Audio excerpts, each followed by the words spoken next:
Right. Man, it's good to see everybody today. Hey, do you guys like cooking shows? Anybody cooking shows? Just kind of raise your hand there. You got you like Food Network and all those different things like that. So here today, listen. This is what we're going to do. As soon as everything kind of calms down, they kind of get things settled for the sound here. Here's what we're going to do. I'm going to teach you how to make a smoothie. Because, I think smoothies are pretty phenomenal. And I love cooking shows. I love watching cooking shows. I love being a part of cooking shows and things like that. I just love cooking. Matter of fact, from time to time, I'll have somebody come to me and they say, man, you look just like that guy. And I go, which guy? And you're that guy, which guy? And then they'll say, Alton Brown. So I brought a picture of Alton Brown. Let's see if we have a picture. Now, see, I don't see it at all. And every time people say it, I think to myself, that's not me. That doesn't even look like me, right? I mean, he's got hair on his face. I don't have hair on my face. So and he's thinning a lot more than I am. So there's no way. But anyway, here's what we're going to do. I'm going to teach you kind of how to make a smoothie because I think smoothies are phenomenal. And smoothies are one of those things that if you have them, especially if you have them in the morning, you can kind of get some energy and you can get all your fruits and vegetables and minerals and just everything if you go ahead and do that. So here's what we're going to do. Usually, now let me just kind of give you a little explanation so that, well, I just want to make sure that you understand. Whenever you go home and you make these, usually what I do is I end up putting ice in the cup, and then I have some fruit, some sort of fruit. I usually go with some sort of frozen thing. If it's fresh, then I'll use that. And then from there, I'll put some yogurt in there, and I put a little bit of juice because you kind of add a little bit of flavor to the juice. And then I usually have some sort of protein and then some sort of energy supplement, right? Something like that, just to kind of give me the boost for the day, get going and things like that. So today we're going to do that. There were a few things that I didn't have. So I had to kind of add to. So just stay with me. But you might want to write this down because this is phenomenal. This is good stuff. So we're going to start with the ice. We'll go ahead and put the ice in here. See, I should have my own show. Isn't that true? See, you guys are at it right now. How many of you like mangoes? You like mangoes? Oh, like a good mango, man. So I'm going to put a little bit of mango in here. How many of you are excited about this already? You're ready to eat it, right? Oh, man, this will be some good stuff. And then usually what I do next is I put some yogurt in there, because, especially some Greek yogurt because it's just got the right stuff and it's got all the probiotics and things like that so that you can kind of have the digestive stuff like that. I didn't have any yogurt at home, so we're going to supplement. In Greek, anyway, it's got a little bit of a bite to it, right? The Greek stuff is kind of a little sour. So we're going to use some sour cream here. So this will be good. We'll just put a little bit of sour cream in here. Just a little there. There we go. That's good. That's good. That's good. I did not think about what I was going to do with this spoon once I used the spoon, which is always a good thing to think of. Oh, you know what I forgot? I like, whenever I put the mangoes in, I usually like to follow it up with some cherries. You guys like cherries? Any cherry people here? Yeah, ooh, some nice ripe red cherries. Oh, those are good. I didn't have any of those, but what I did have is these things that are kind of like cherries, and I think they're called habanero. I think that's what they're called. So we're going to throw a couple of those in here because, well, that's just the way it is. And then you got to have some sort of energy supplement, right? So we've got to have some energy supplement. And I didn't have any energy supplement, but what I did have is I had some X-Lax around the house. So we're going to go ahead and use just a little bit of X-Lax. There we go. Now stay with me here. Don't go anywhere. And then you got to have protein, right? You got to have protein. And I didn't have any protein, but I did have some old. Well, I had some old lunch meat. So I thought we'd just kind of take a piece of lunch meat and we'll throw that in there as well. Yeah. So I know you guys are excited, aren't you? And then you got to have some juice. And usually I use orange juice, but I'm going to use tomato juice because I didn't have any orange juice. So we'll kind of throw this in here as well. My wife wanted me to use some stool softener, but I told her no. That wouldn't be very nice. So anyway, then this is a pretty neat thing. You just kind of put this on top of here, and you close it up. Make sure it's nice and closed, because if you don't, then it goes everywhere, and then the people in the front row, they kind of get all messed up and things like that. Then you turn it on really good. Make sure it's on. There it is. And then we're going to go ahead and whip it up. Are you guys ready now? You might want to close your ears, do something like, because it gets really loud. So let me just turn this off.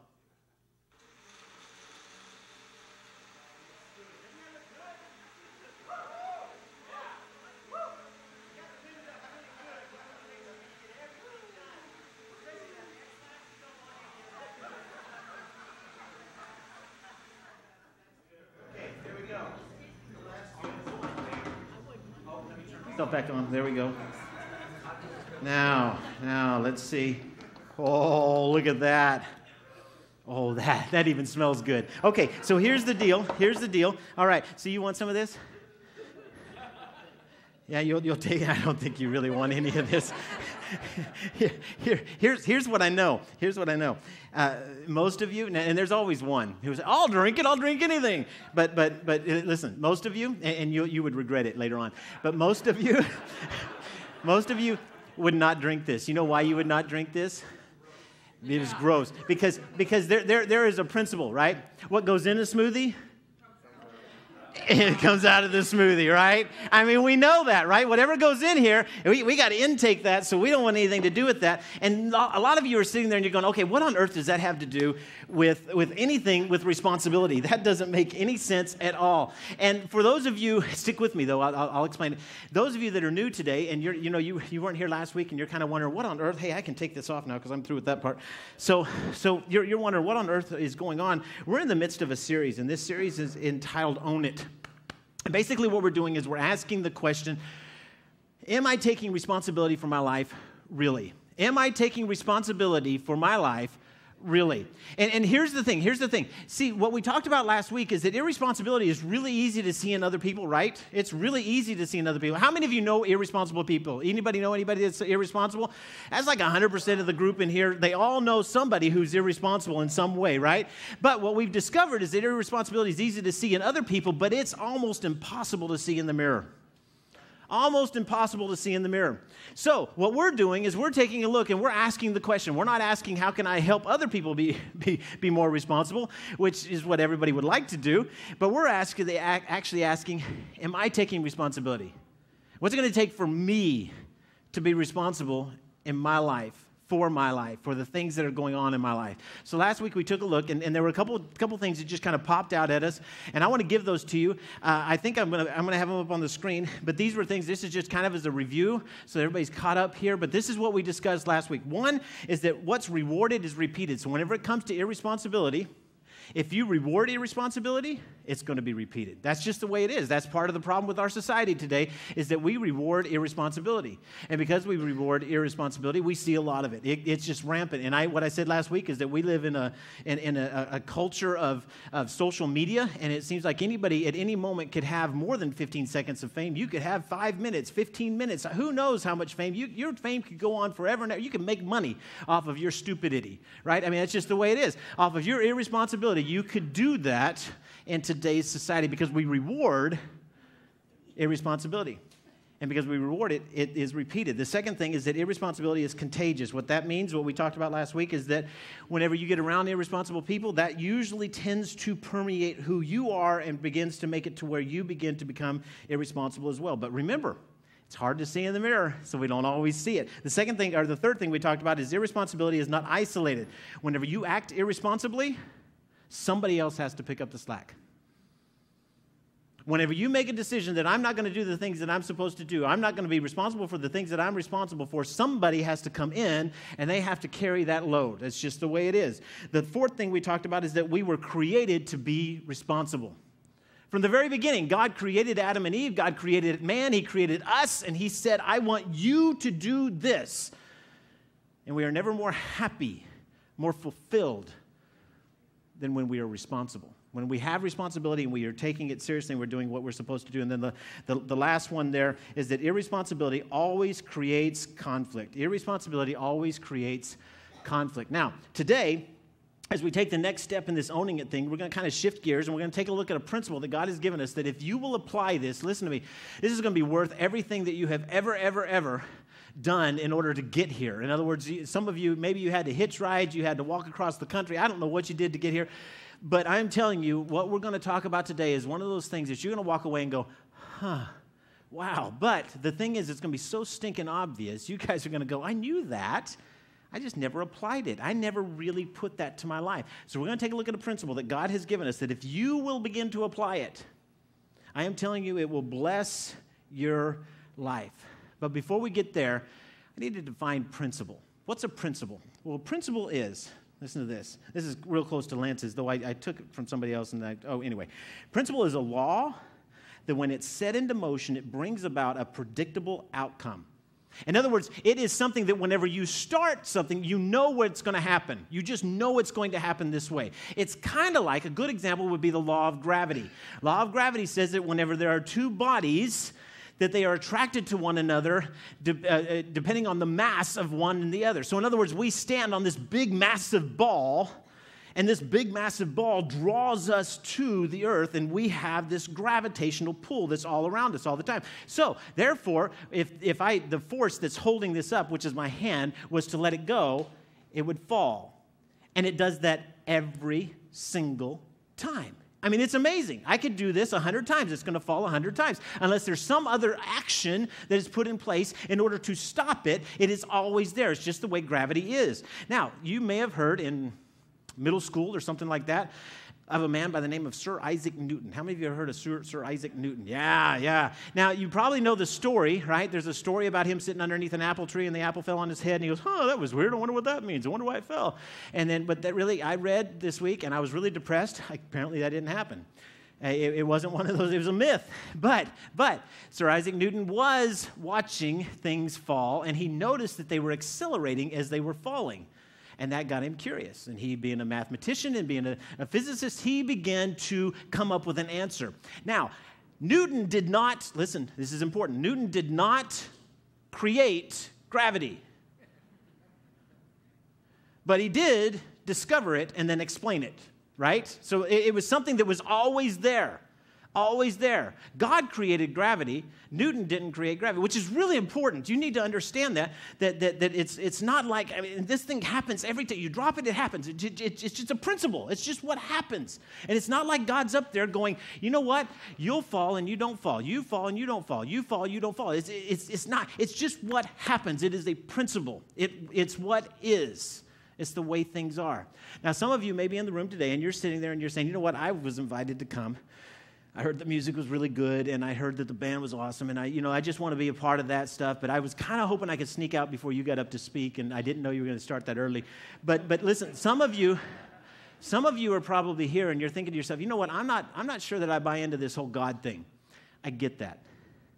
Here's the cool thing. See, the cool thing about gravity, the cool thing about all principles, all laws, they're not religious principles. So it doesn't matter if I'm a Christian and I drop this, it falls. If you're a non-Christian and you drop it, it falls. If you're a Muslim and you drop it, it falls. It doesn't matter where you are, what's going on. It is a principle that happens. And that's important. We need to make sure we register that. Just kind of keep it in our mind because that's the way laws are. That's the way principles are. There are these principles that we can live by that once it's set into motion, it is going to take place. Now today, like I said, we're going to take a look at this principle. That if you'll apply it to your life, it will literally change everything about you and about your life. And just like gravity, it happens every time. When you do this, there's a predictable outcome. Now you guys are sitting there going, well, what on earth is the principle? What is it that I need to know? I'll put it up on the board here. This is it. People reap what they sow. It'll be theirs. It will be. Sooner or later. It's coming. It's not coming. Okay, people reap what they sow. Let's try this. Can we say that together? People reap what they sow. You got it? People reap what they sow. Now, here's the thing. You knew that, right? You knew that. It's not like that's a big secret. It's not like you're going, oh, wow, I didn't even know that. In other words, what it literally means is that whatever you plant, if you plant good, you're going to get good. If you plant bad, you're going to get bad. That's just the way life is. But because, and here's where everybody kind of gets derailed whenever it comes to this principle. Unlike the law of gravity, gravity is immediate, right? Like if you made the choice to go and to step off a cliff, it's not like there's going to be, there's 5 minutes and you can go, I wonder if I'm going to fall or not. I wonder if I made a good choice or a bad choice. You don't really know. The fact is that the moment that you step out, boom, you're gone. You begin to accelerate. You begin to rush towards the ground immediately. Now, whenever it comes to this particular principle, it's not always immediate. Because it's just like the principle of whenever you put something into the ground and you say, I'm going to plant some corn, then you need to wait a length of time before the corn shows up. But you know I planted corn, I'm going to get corn. So people reap what they sow, but because it's not immediate, we often forget about that. Now, one of the things you may not know is that little saying, that little principle, it's actually found in the Bible. See, some of you may have thought, oh, well, I just thought some smart guy came up with that and this, that, and the other. But truthfully, it was God. And this was written out 2,000 years ago. The Apostle Paul was actually the one that wrote it. He was writing to the church in Galatia, or churches in Galatia, which are churches in the region of Galatia. And Galatia was actually a region. It wasn't a church. It wasn't a city or anything like that. There were several little cities, several little towns in this particular area. And he was writing to them. And basically what he was doing is he was writing out to them to tell them, this is how you can become a better Christian. This is what you can do to become a better Christian. And then he starts talking about the responsibility of Christians to help one another.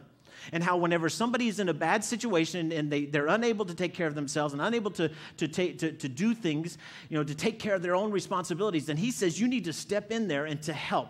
But then he turns back around. This is weird. We're going to get to this. Trust me. He turns back around and he says, but everyone needs to carry their own load. So what he's saying is that if you're incapable of doing this, if you're incapable of carrying your own load, if you're incapable of being responsible for your stuff because of a circumstance, because of situations, then the church needs to come in and to help and to encourage and to do everything that we can to help people. But do not use that as an excuse. Do not sit there and say, well, you guys are Christians, you need to help me, whenever you're capable of doing it, because ultimately what he's saying is that everybody needs to take responsibility for their own life. Now, this principle is found in Galatians chapter 6. Do me a favor, look in your Bibles at Galatians chapter 6. Galatians chapter 6. We're going to start in verse 3. We'll kind of read through this. I know some of you are still wondering, what does this have to do with the smoothie? Hold on, we'll get to it. Galatians chapter 6, verse 3. This is Paul writing. He's writing to the church in Galatia. He says, if anyone thinks they are something, and then he's going to go on to explain here in a moment, you think you're something because you're comparing yourself to other people around you. You're looking around the table and you're looking at people and go, well, I'm better than they are. I'm further down the road than they are. Or I'm not quite as good as they are, but that's okay. So anyway, he says, if any of you think that you are something when they are not, they deceive themselves. So basically what he's saying is that it's easy to think highly of yourself whenever you're comparing yourself to other people. Whenever you start comparing yourself to other people, it's really easy to deceive yourself. Because, folks, it's not hard to find folks around you who, hey, I'm a little bit better than you. You just go out there and try to, just find the right crowd, and then all of a sudden you're the standout. You kind of feel good about yourself, man. I'm doing a pretty good job. But here's the thing. What Paul is saying says, listen, don't think more highly of yourself whenever you're not. Do not deceive yourself, because it's easy to deceive yourself. Whenever we look around and we compare ourselves to those around us, then we run the risk of deceiving ourselves. Verse 4, he says, each of you should test your own actions. Don't look at others, see what they're doing and what they're not doing, but instead look at you, look at what you're doing, and look at why you're doing it. Ask the question. That's why we're asking the question. Are you taking responsibility for your life?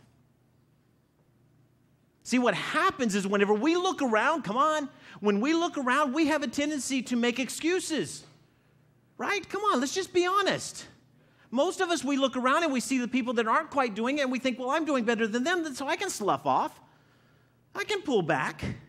Or we look at somebody else and we say, well, they're doing so much more than I am. But you know what? They've got blessings that I don't have. If I had his father, I could do something too. If I was married to her, I could do something too. If I had his job, I could do the things that they're doing. And that's what we have a tendency to do. So we take a look at somebody else and we say, we can pull back.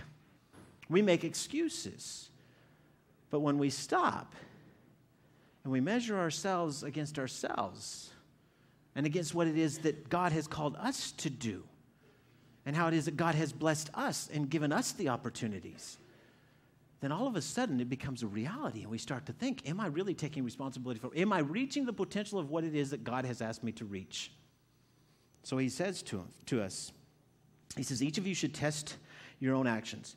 Then you can take pride. And this is not the bad kind of pride. I know some of you pride, and well, that's a bad thing. This is the good kind of pride. This is to feel good about yourself, to be fulfilled. Last week we talked about the fact that we are created to be responsible and that you're never more fulfilled than when you're responsible. So he says, whenever you do this, you take a look at your actions, and you can take pride in yourself without comparing yourself to other people.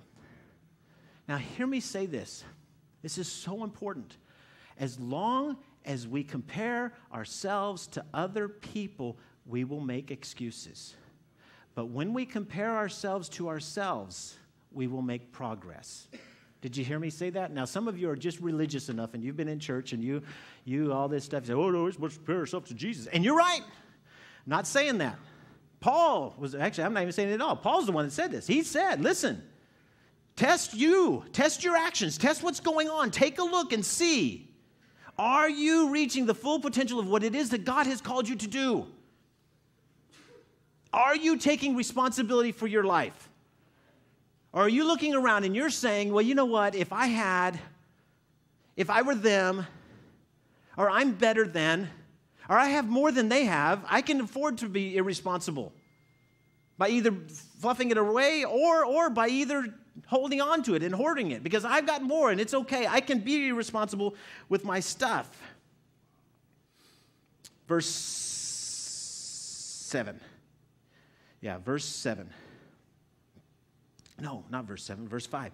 Verse 5, he says, for each of you should carry your own load, which is Paul's way of saying you need to take responsibility for your life. And then we're going to skip verse 6 because in verse 6 he's talking about what it is that we need to do to take care of other people, but he's going to come back to this theme of verse 7. And Paul uploads this principle that if it's used correctly, it'll change your life. Listen to what he says. He says, do not be deceived.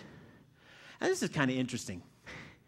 Paul twice, in a matter of sentences, tells us, do not deceive yourself.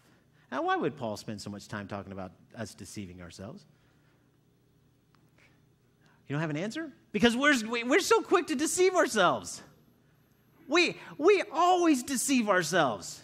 We're constantly thinking that we're doing better than what we should be doing, or we're thinking that we're doing worse than what we are doing. It's amazing how we're doing this. So Paul looks at us and he says, listen, don't be deceived. Don't set yourself up to think one way whenever it's actually something else. Listen to what he says. He goes on. He says, do not be deceived. God cannot be mocked. You know what he's saying? He's saying God cannot be outwitted. God cannot be outsmarted. God's not your parents. That's what he's saying. You remember whenever you were young and you could kind of you could outwit and outsmart your parents? Come on. You know you did it, right? And some of you parents, you knew, but you let them get away with it, right? You kind of, oh, well, that's okay. I can let them get away with this little one, but I can't let them get away with the big one. And they thought that they got away with something, right? That's kind of the funny thing. But some of you got away with some really big stuff, right? And I don't know what that is, but you kind of come home and you look at mom and dad and say, Mom, Dad, I didn't know that the homework was due today. I didn't know I was going to get an F. That teacher just hates me. All right, honey, well, then we'll go down there and we'll talk to that teacher. And in the back of your mind, you go, oh, I don't know if I want that. Dad, really? I didn't know there was going to be alcohol at the party. Yeah, right. Right? I mean, how many times throughout life you pulled the wool over your parents' house, over their eyes, and you got away with something, and you thought, oh, I got away with that. So cool. Parents are so stupid. And Paul is looking at you, and he is saying, God is not like that. You can't deceive God. You cannot outwit God. You can't outsmart God. There's never a moment that God goes, oh, you tricky guy, you got me, didn't you? God never does that. God always knows. He always knows what you're doing, where you're going, what's happening. And the thing is, the truth is that all of us have tried this. We've all tried to mock God. Matter of fact, we've all mocked God. We've all tried to pull something over on God. I don't think God saw me. I think God's winking. I think he's blinking right now. I can get away with this. We've all thought that. Even though we know that there's this all-seeing, all-knowing God, there's a part of us that says, I think I can get away with this situation. And what Paul is saying is, he says, listen, that's not your God. He looks you in the eye and he says, God cannot be mocked. Do not deceive yourself. Verse 7, do not be deceived. God cannot be mocked. People, that's us, that's you and I, people reap what they sow. That's the principle. It's neither good nor bad, right? It's not a good principle. It's not a bad principle. It's just a principle. It's just like gravity. Force lets go, it falls. The same thing here. People reap what they sow. Now, there's a part of us that knows this is correct, right? I mean, life is connected. Most of you, no, I'll go so far as all of you. All of you are in the situation or somewhat in the situation that you're in today because of decisions that you made years ago. Right? Come on. And I'm not saying that everything is your fault and that you've made all the decisions and that now all of the things that you're enduring today are because of decisions that you made. But you know that there are things that you're enduring today. There are things that you're going through today because you made decisions yesterday. And you know life is connected. You know that what you get tomorrow is due to the decisions that you make today. We know that. There's a piece of us that says, whenever God says, do not be deceived, God's not mocked. For people reap what it is that they sow. That's it. We know that. Now, what I want you to notice that Paul doesn't say, this is pretty important too. Paul doesn't say, do not be deceived. God cannot be mocked. People reap what they sow unless they ask for forgiveness. He doesn't. I just surprised a lot of people, didn't I? Yeah, some of you go, whoa, wait. No. I went to church and they said, if I ask for forgiveness, then I can, get out of the consequences. No, he doesn't say that. He doesn't say that. See, the forgiveness that is made available to us through Jesus because of what he did on the cross, whenever he took your sin, and that's why he came, that's why he lived among us, that's why he gave his life, that's why ultimately he was resurrected, because he wanted to show you that he had conquered sin and death so that you could know for sure that you are forgiven. So when you give your life to Jesus, you are forgiven. You have this incredible relationship with God that nobody else gets to have, but you get to have it because you have given your life to Jesus. Through Jesus, we have forgiveness. However, there are still consequences for actions. When we do things, then things happen. See, you can't go to God and say, God, you know what? The other day I planted corn. I didn't mean to plant. Okay, I meant to plant corn. I'll get honest. I meant to plant corn. But you know what? I'm really sorry that I planted corn. Is there any way that you could make it an orange tree? And yet that's what we do all the time.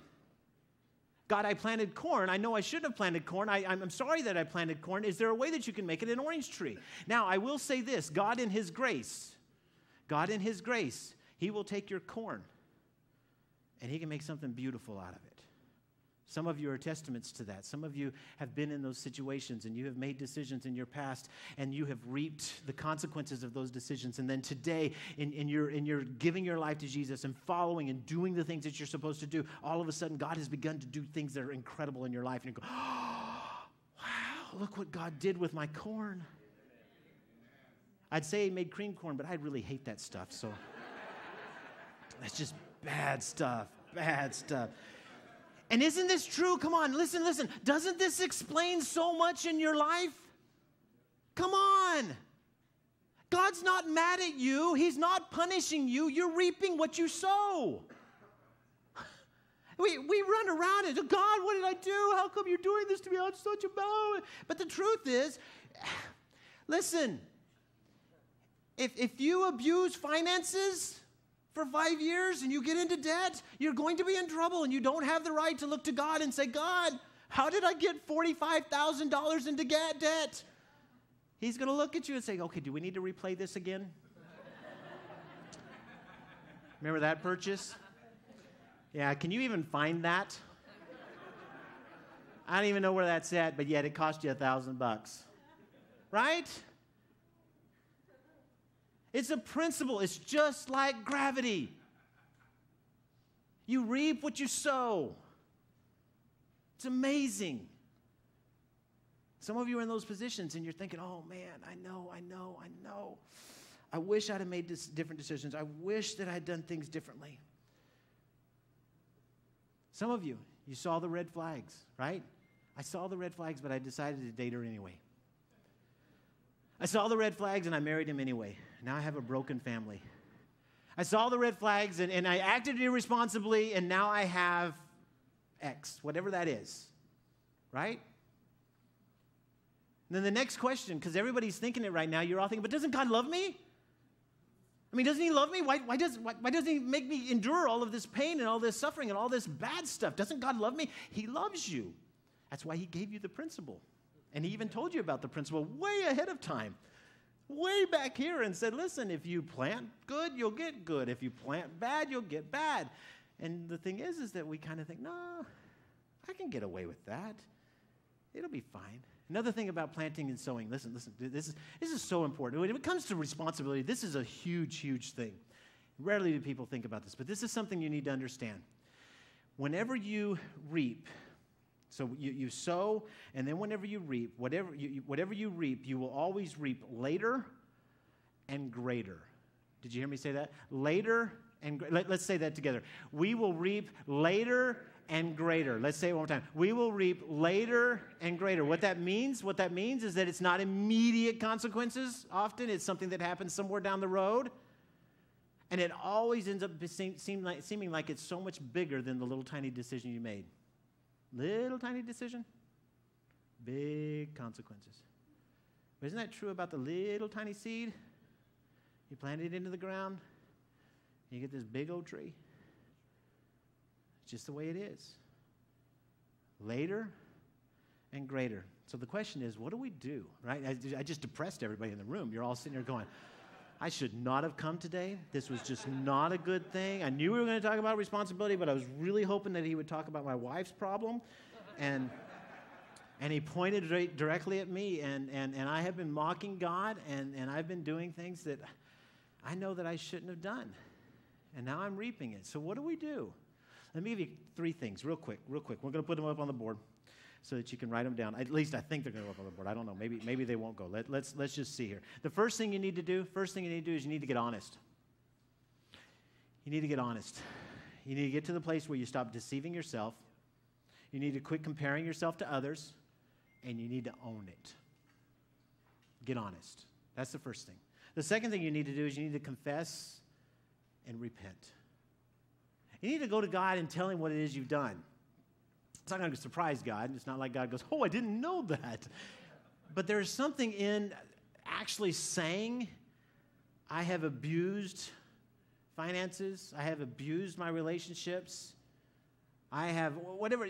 There's something in saying that to God, in admitting it. And then repent. You know what repent means? It means to turn away from the activity that you're doing that's causing the problems that it's causing. Who was it? It was Einstein who said, you know, if you keep doing the same thing, you're going to get the same result. You know, that's just the way it's just how it is. If you keep doing what you're doing, you're going to keep reaping the things that you're reaping, and you don't like what you're getting, so let's stop doing that. And then the third thing, start sowing what you want to reap. See, here's the beautiful thing about this. It's just a principle. You can either use it to your detriment or you can use it to your benefit. Isn't that beautiful? You want to start having something in your future, you're looking down the road and you're saying, you know what, I'd really like to have X and Y and Z, and I'd like to have all these things put together, and this is the type of life. Then you need to begin to do the things today to get there. But the unfortunate thing is that it doesn't happen overnight. And what we have a tendency to do is to do it for 2 weeks. I do it all the time. It's called dieting. All the time. I get on the scale and I go, oh my goodness, you're kidding me. I'm that much? Wow. I need to lose some weight. So I eat right for 2 weeks and I go, still? Give me a donut. Reaping and sowing, and it takes time. It's always later. But here's the cool thing. It's always greater. You begin to do the right thing today. You start being responsible for your life today. In the future, you'll reap so much greater. So much greater. I was just talking to somebody today. I went up to him and I said, man, can you imagine your life just a few years ago? And they said, I know, I can't believe this. And then their life today, where they're at, and the situation that they're at, and it's because they made some decisions. They said, I'm going to walk away from this lifestyle and doing these things, and I am going to begin to do the right things. And now they are reaping something so much greater. It's a principle. God's given us this principle. And you can use it. You can leverage it. So we need to quit making excuses. We need to stop blaming others. We need to stop blaming God. And we need to use this principle the way it was supposed to be. Now, let me say this just before I close. If you want to have a smoothie that you want to drink, you should put the right stuff in it. Right? Making little decisions. Oh, you know what? I like cherries, but these things look like cherries. It's not going to be the same. It's not. Now, let me tell everybody that's under 30. How many people under 30? We've got a few people under 30 in here. Oh, yeah, we got a truckload of people under 30 in here. Okay, some people wishing they were under 30. Some people can't remember under 30. But those of you that are under 30, let me tell you what everybody that is over 40 is thinking right now, okay? Let me just help you, because if you're under 30, I'm telling you, you don't know this, but this is what everybody that's over 40 is thinking. I wish somebody would have said this to me when I was 20. Everybody over 40 right now is sitting there going, man, I just wish I would have heard this when I was 20. Now, those of you that are under 30, let me tell you, they did.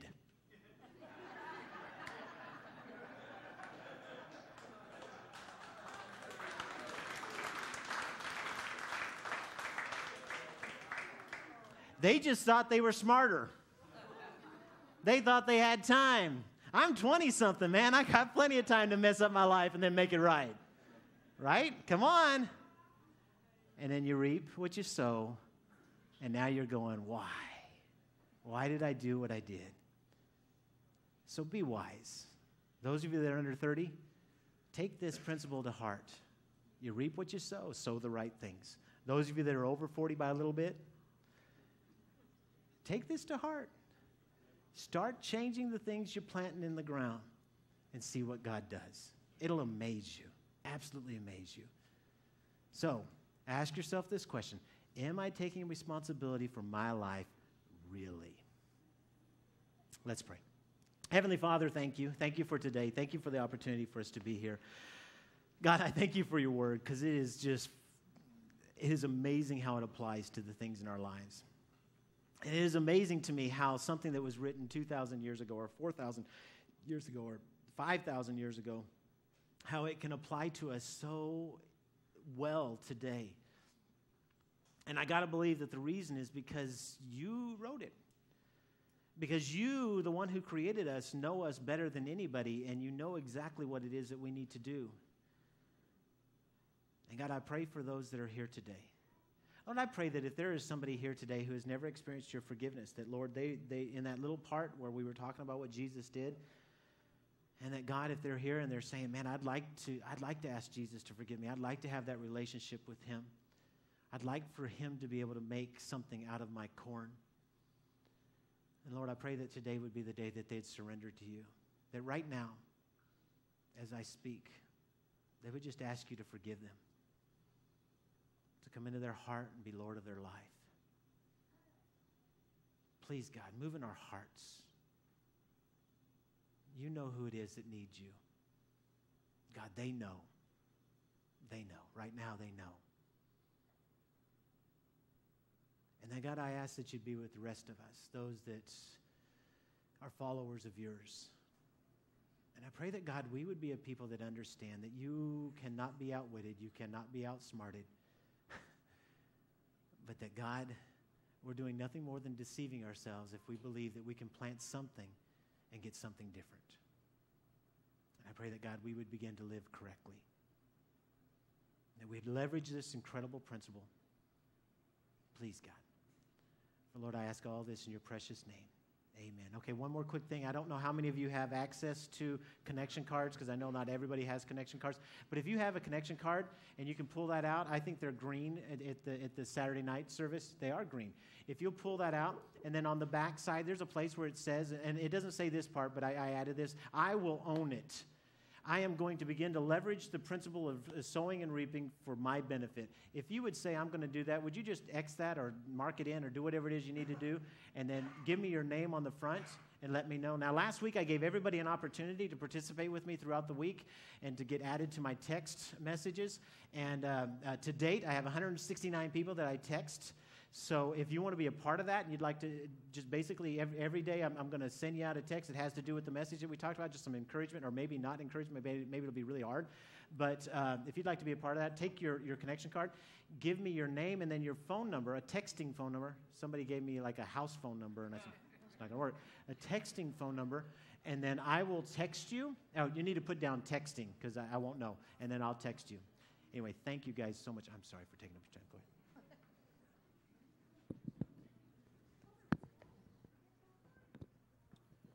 Hey guys, real quick before we finish with our last song, I just want to add one thing real quick.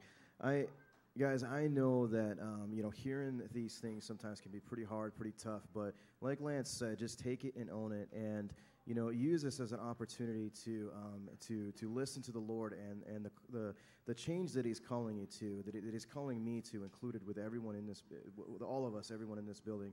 And like He said, check that box. And then also, what you guys can do is after the service tonight, you guys can grab your connection card and you can hand them to Robin. And she's right in the middle of our room here. And what she will do, she'll take them, and then we'll get them as staff and volunteers of this church, and we'll be praying for you throughout this journey, throughout this next series. And we'll be able to walk through this journey with you as well. So thanks, guys.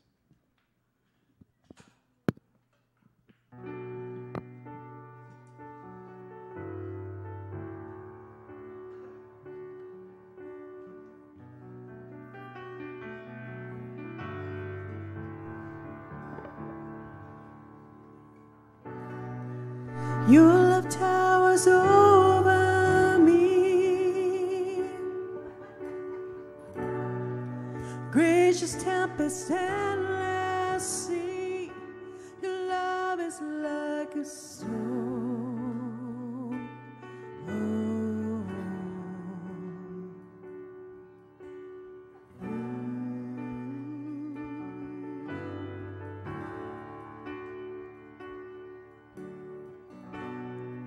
Endless tide of mercy rain. Let it flood my heart again. Surround me like an ocean.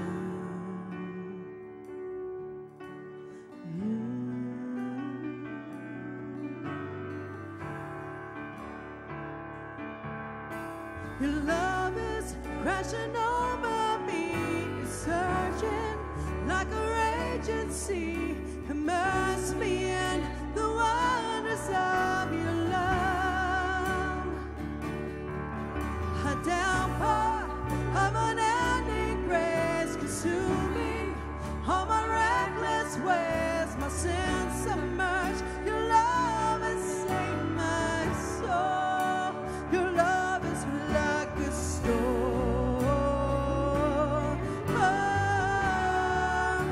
Your love is like a storm.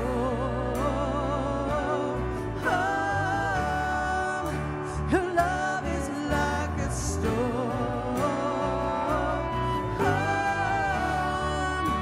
Your love is like a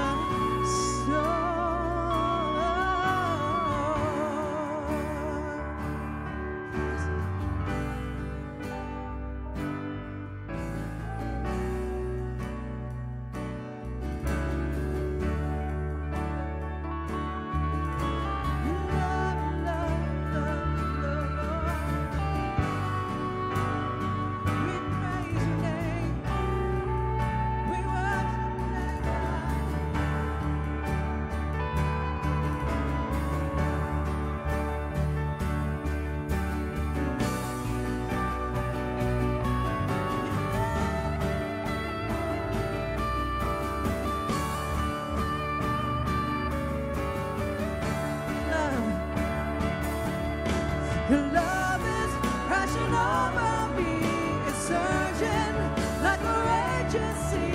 Immerse me in the wonders of your love.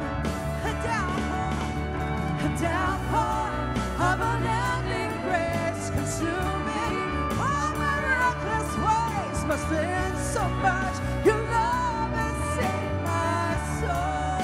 Your love is like a storm. Your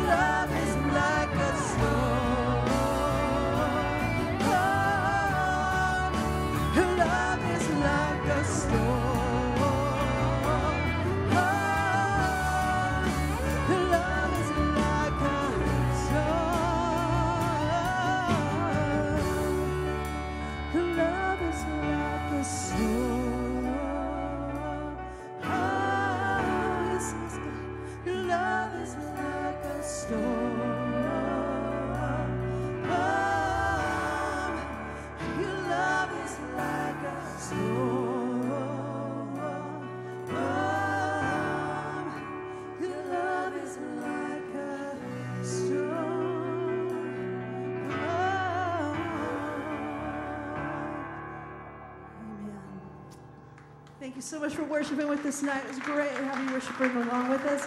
Make sure you invite somebody next week. Don't forget about the 7 o'clock service as well. Have a great night.